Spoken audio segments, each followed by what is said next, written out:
رب اشرح لي صدري ويسر لي أمري واحلل عقدة من لساني يفقهوا قولي. اللهم ربنا ألهمنا رشدنا وأعذنا من شرور أنفسنا. اللهم ارحمنا بالقرآن العظيم. اللهم اجعله لنا إماما ونورا وهدى ورحمة. اللهم ذكرنا منه ما نسينا وعلمنا منه ما جهلنا وارزقنا تلاوته آناء الليل وآناء النهار واجعله لنا حجة يا رب العالمين آمین۔ الرحمن الرحیم انا اعطیناک الکوثر فصل لربک وانحر ان شانئک هو الابتر۔ اے نبی ہم نے آپ کو خیر کثیر عطا۔ اس خیر کثیر میں یہ تو یہ کہ حوض کوثر وہ بھی اسی میں شامل ہے، لیکن یہ کہ اس پر آپ کو 25-30 کال مل جائیں گے۔ قرآن سب سے بڑا خیر کثیر، بہت بڑا خیر کثیر۔ حکمت، ومن یؤت الحکمت فقد اوتی خیرا کثیرا، جس کو حکمت اور دانائی دے دی گئی اس کو تو خیر کثیر دے دیا گیا۔ تو ہم نے آپ کو وہ سب کچھ عطا کر دیا ہے اور بہتات کے ساتھ عطا کر دیا ہے، جو انسان کی انسانیت کے لیے، اس کے لیے یوں سمجھیے کہ ترہ امتیاز بن سکتا ہے۔ فصل لربک وانحر، بس اپنے رب کے لیے نماز پڑھا کیجئے اور نہر کیجئے، اونٹ قربان کیا کیجئے۔ یہ گویا کہ عید الاضحیٰ کا نقشہ آ گیا۔ فصل لربک، پہلے ہم نماز پڑھتے ہیں دوگانا عید الاضحیٰ، اور پھر جا کر ہم قربانی کرتے ہیں۔ وانحر ان شانئک هو الابتر، یقیناً آپ کا دشمن ہی ہے کہ جو دم کٹا ہو جائے گا۔ اس کا پس منظر یہ ہے کہ جب حضور کے صاحبزادے بچپنی میں فوت ہو گئے تو کچھ جو کفار تھے مکے کے، انہوں نے بڑی خوشیاں منائی کہ ایک ہی بیٹا تھا، باقی تو ان کی بیٹیاں ہیں۔ آپ کو معلوم ہے کہ 4 بیٹیاں تھیں حضور کی صلی اللہ علیہ وسلم، لیکن یہ کہ بیٹا جو تھا وہ ایک ہی تھا، وہ اللہ نے اٹھا لیا۔ تو بڑے خوشیاں منائی گئیں کہ یہ تو اب دم کٹا جیسے ہوتا ہے، جس کا کوئی پیچھے نام نہ رہ جائے۔ بیٹیوں سے تو نام چلتا نہیں، نام تو چلتا ہے بیٹوں سے، تو اب ان کا تو کوئی تذکرہ ہی نہیں رہے گا۔ کوئی بات نہیں، جب تک یہ ہیں آگے کوئی نام لینے والا نہیں۔ فرمایا کہ نہیں، ان کو تو کروڑوں بیٹے اللہ عطا کرے گا، کروڑوں اربوں بیٹے عطا کرے گا۔ ہاں اے نبی، آپ کا دشمن ضرور ہے کہ جس کا نام لیوا کوئی نہیں رہے گا۔ اب اس پس سورۃ الکوثر گویا کہ تاریخ پس منظر میں سورت یہ ہے شمس ہدایت محمد رسول اللہ صلی اللہ علیہ وسلم کا سراجا منیرا۔ ان کی شخصیت جو ہے انک لعلی خلق عظیم الصادق المصدوق، ان کا کیا مقام اور مرتبہ ہے۔ فرمایا انا اعطیناک الکوثر۔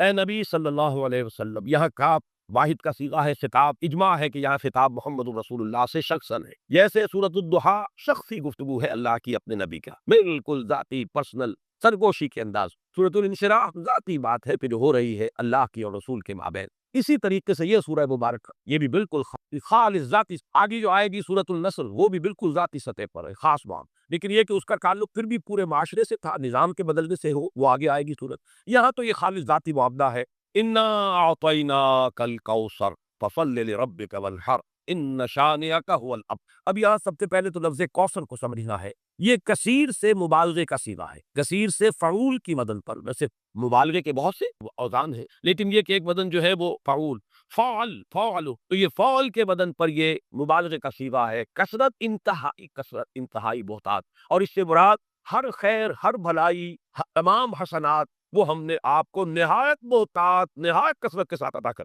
انا اعطیناک الکوثر۔ اب اس میں ذرا ذکر کرنا چاہتا ہوں اور خاص طور پہ بعد میں ذرا وضاحت بھی کروں گا کہ مولانا اسماعیل صاحب نے تو اس سورہ مبارکہ کا کوئی خاص حق ادا نہیں کیا ہے، لیکن یہ کہ مولانا مودودی صاحب نے واقعہ یہ کہ حق ادا کیا ہے، جس قدر تفصیل کے ساتھ انہوں نے جو تفاسیر میں اور مختلف اقوال ہیں انہیں جمع کیا ہے باریک بینی کے ساتھ، اس میں بہت محنت یقیناً ان کی لگی ہوگی، جس کے لیے کہ ہمیں ان کا ممنون ہونا چاہیے۔ اور ظاہر بات ہے من لم یشکر الناس لا یشکر اللہ، جو اختلاف ان سے ہے وہ اپنی جگہ پر ہے، لیکن یہ جو ان کی خدمت ہے اس کی قدر کرنا اور اس کا اگر کوئی فیض کسی کو پہنچے اس پر شکر کرنا، ان کے لیے دعائے خیر کرنا، یہ بات ہے۔ انہوں نے جو گنتی کی ہے کہ حضور کو کیا کیا خیر اللہ نے عطا فرمایا، اب ایک تو یہ ہے کہ اس کو عام پر جو ہے وہ منحوت کیا جائے، اور ایک ہے خاص روایات کے حوالے سے اس کا کیا مفہوم سامنے آتا ہے، تو وہی لغوی بات، اور پھر یہ کہ جو معصور ہے اور منقول ہے مفہوم کوثر کا، یہ دونوں میں آپ کے سامنے رکھ رہا ہوں۔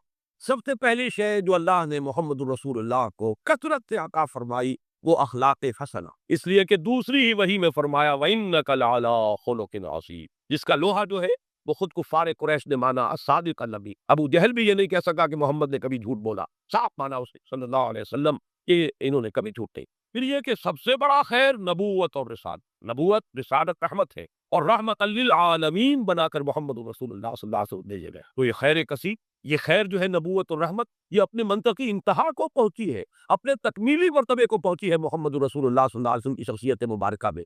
اس اعتبار سے یہ دوسرا میں۔ پھر جو تعلیمات آپ لے کر آئے، سب سے بڑی شے توحید، پھر وہ نظام توحید، وہ نظام توحید جس کا کہ سیاسی سطح پر اس کا نظام خلافت کا ہے، معاشیات میں اس کا نظام امانت اور کفالت کا ہے، یہ سارا نظام جو دیا یہ سب سے بڑا خیر ہے جس کی ضرورت ہے آج نوع انسانی۔ چنانچہ میں نے اسی کتاب میں نبی اکرم صلی اللہ علیہ وسلم کا مقصد بعثت میں اس پر بحث کی ہے۔ آج کی انسان کو، آج کی انسانیت کو جو انفرادی اخلاق ہیں، شخصی انسان کی انفرادی سیرت و کردار، اس کی اتنی زیادہ ضرورت نہیں ہے، اور اس میں کوئی نئی چیز نہیں تھی جو محمد لے کر آئے ہو صلی اللہ علیہ وسلم۔ صداقت، امانت، ایفاء عہد۔ حضرت اسماعیل کے بارے میں آیت آپ کو سنا چکا، کہا صادق الوعد، وعدے کا پورا کرنے والا، جس نے اپنی گردن رکھ دی، چلائیے ابا جان چھری چلائیے، وعدہ کیا تھا ستجدنی انشاءاللہ صابرا، اور پھر گردن دکھا دیے، چلائیے چھری اگر آپ پروردگار کا ہو۔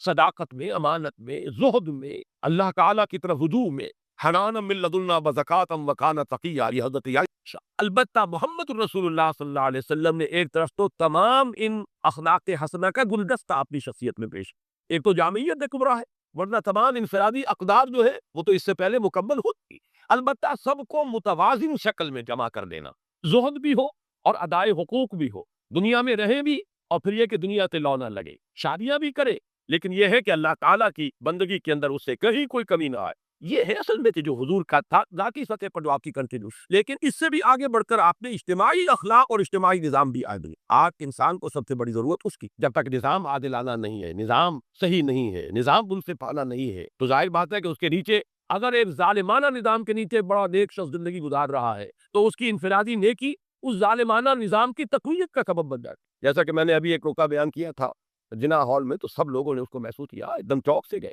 ظالمانہ نظام ہے، جاگیرداری اور سود خوری اور حرام خوری سے دولت کے انبار جمع کیے ہوئے، اس میں اگر آپ کوئی بڑا اچھا قانون بنا دے، 12ویں ترمیم بھی لے آئے، اگر چوری کا ڈکیتی کا خاتمہ ہو جائے تو فائدہ کس کو پہنچے گا؟ ان دولت مندوں کی دولت محفوظ ہو گئی نا، ان حرام خوروں کا جو کچھ دولت کا انبار ہے وہ محفوظ ہوگا، تو معلوم ہوا بہترین قانون غلط نظام کے تحت تو در حقیقت اس نظام کو قائم رکھنے اور اس کی تقویت کا ذریعہ بنتا ہے، تو معلوم ہوا کہ اصل شے نظام، قانون سب سرو کرتا ہے، نظام، قانون کسی نظام کو چلانے کا ذریعہ بنتا ہے، تو اگر نظام ہی غلط ہو تو صحیح ترین قانون بھی در حقیقت ایک نظام غلط نظام کو چلانے کا اور تقویت دینے کا ذریعہ بن جائے گا۔ تو سب سے بڑا خیر جو عطا کیا ہے، جس کے بارے میں اقبال کے وہ دو اشعار بڑے تین، ہر کجا بینی جہان رنگ و بو، ہاں کہ خاکش برو یا دارزو، یا نور مصطفیٰ اورا بہاس، یا ہنوز اندر تلاش مصطفیٰ، وہ خیر جو محمد نے دیا تھا صلی اللہ علیہ وسلم، یا تو اسی سے لوگوں نے کچھ مستعار لیا ہوا ہے، اور یا یہ کہ ابھی اس خیر کے لیے، اس خیر کثیر کی طرف نوع انسانی جو ہے اس کی تلاش میں سرگرداں ہے۔ پھر آپ کو جو خیر کثیر دیا، رفعنا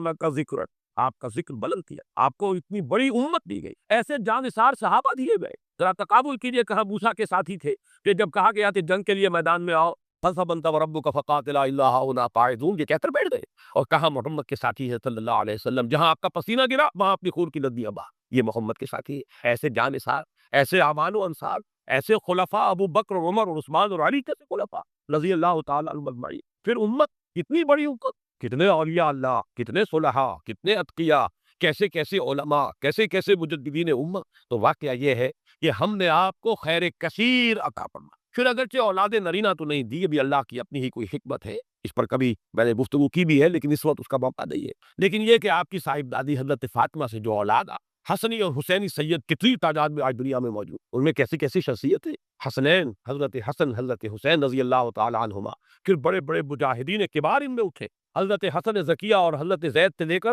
خود سید احمد بریلوی رحمۃ اللہ علیہ، یہ کون تھے؟ انہی اسی خاندان سادات میں۔ تو معلوم یہ ہوا کہ جہاں تک آپ کی اولاد کا تعلق ہے، روحانی اولاد، اور پھر یہ کہ یہ اولاد جو آپ کی بیٹی سے اگر حضرت فاطمہ سے چلی ہے، لیکن یہ کہ اس میں بھی کوئی کمی کا معاملہ نہیں۔ تو یہ تو 5 چیزیں وہ ہے کہ جو اگر لفظ کوثر کو اس کے لغوی مفہوم پر رکھا جائے تو یہ 5 مفاہیم ہے۔ اور اب آئیے اس کا ایک مفہوم وہ ہے کہ جو منقول ہے روایات سے، ایک حوض ہے یہ کوثر جو میدان حشر، اور جس کے تھا کہ یہ کوثر ہے محمد رسول اللہ صلی اللہ علیہ وسلم، امت وہاں پہنچے گی، العطش العطش جب سب پکار رہے ہوں گے تو صرف امت محمد صلی اللہ علیہ وسلم کو وہاں سے سرابی عطا ہوگی اور حضور ہوگے ساقیت۔ دوسری روایات میں یہ آتا ہے کہ یہ جنت کی نہر ہے کوثر، اور معلوم یہ ہوتا ہے کہ اسی نہر کا پانی ہے کہ جو میدان حشر کے اندر اس حوض کے اندر جمع ہوا۔ اس میں مولانا مودودی صاحب نے اپنی اس تفہیم میں بڑی تفصیل سے وہ روایات درج کی ہے، میں صرف چند ان میں سے آپ کو سنا رہا ہوں۔ مسلم شریف کی روایت ہے کوثر کے بارے میں، حضور نے فرمایا ہوا حوض